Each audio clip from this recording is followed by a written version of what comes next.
Alors c'est parti pour une explication. Qu'est-ce que c'est qu'un wireframe, un mockup et un prototype? Donc ça va être dans le domaine du web design. On va commencer par le début, c'est-à-dire les wireframes. On pourrait traduire ça par un fil de fer. Ça va être un dessin grossier qui représente un projet, un site ou une application. Et c'est ce qu'on va pouvoir faire sur des feuilles de papier par exemple. Mais il y a aussi des logiciels qui existent en ligne. Et donc c'est vraiment à ça que ça sert, c'est à jeter les idées sur le papier, voir un petit peu les fonctionnalités qu'on a envie de rajouter, où est-ce qu'on placerait des éléments, etc. etc. Mais on a juste à mettre des placeholders pour les images et compagnie, vu que sur le papier vous n'allez pas pouvoir placer des images. Et même avec les logiciels, le tout c'est pas de rajouter images, texte et tout, mais plus les emplacements de tout ça. Donc, alors désolé pour la qualité de l'image, j'ai pris ça vite fait sur Google Images. Donc ça ressemble un petit peu à ça, donc là c'est avec un logiciel, mais vous pouvez très bien le faire avec un bout de papier. Hein. Et donc, quel logiciel il existe? Balsamiq, Wireframe CC et un papier, un crayon, c'est aussi un très bon logiciel. Donc ensuite on a le mockup, alors plutôt la mockup, c'est une maquette qui va représenter notre projet avec plus de fidélité. En général on va faire ça, vous savez, avec Figma, Adobe XD, etc. Et ça va vraiment montrer les images, montrer les liens, montrer le texte, les boutons et compagnie. On va vraiment avoir une description fidèle du site ou de l'application qu'on a envie de faire. Donc ça permet vraiment de bien visualiser, de se demander, tiens, est-ce que je rajoute une section ici, est-ce que ça je le mets plutôt là, etc. etc. Donc, désolé encore pour la qualité de l'image, je croyais que ça rendrait mieux, mais voilà.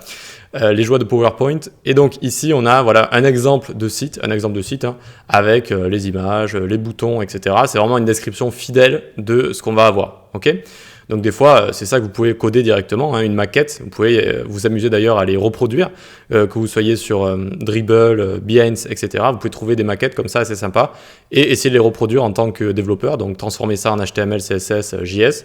Ça peut être de très bons entraînements à faire. Avec quel logiciel on fait des mock-ups, donc des maquettes? Eh bien, il en existe pas mal, vraiment beaucoup. Moi, j'aime bien Figma, j'aime bien Adobe XD aussi, et il y a Sketch, il y a Photoshop aussi qui permet de faire ce genre de choses. Voilà, donc choisissez celui qui vous plaît le plus, sachant qu'ils font tous des périodes d'essai gratuites, donc n'hésitez pas à en profiter.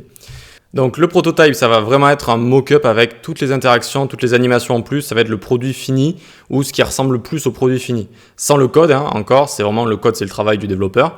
Mais ça va vraiment essayer de représenter toutes les interactions, quand je vais me connecter, quand je vais faire ceci, quand je vais cliquer sur ce bouton, etc. Donc ça permet de visualiser de manière globale tout notre projet et de faire des rajouts, d'avoir des idées de dernière minute si on a envie de modifier quelque chose. Donc là, je vous ai mis un petit exemple. Donc on a un wireframe à gauche. Là, ça pourrait être une maquette si c'est statique. Et si on a les interactions, les animations, ça va plutôt être un prototype. Voilà, c'est vraiment le projet fini. Par exemple, les animations de notification, quand on clique sur un bouton, etc. Comment faire des prototypes avec InVision, Just-in-Mind et Adobe XD. Je crois qu'ils disent Adobe en anglais ou Adobe XD si on la prononce à la française. Et voilà, je connais Adobe XD, c'est un très bon logiciel, si vous le voulez, c'est très complet si vous êtes de la suite Adobe, mais encore une fois, pour faire des prototypes, vous avez plein de logiciels.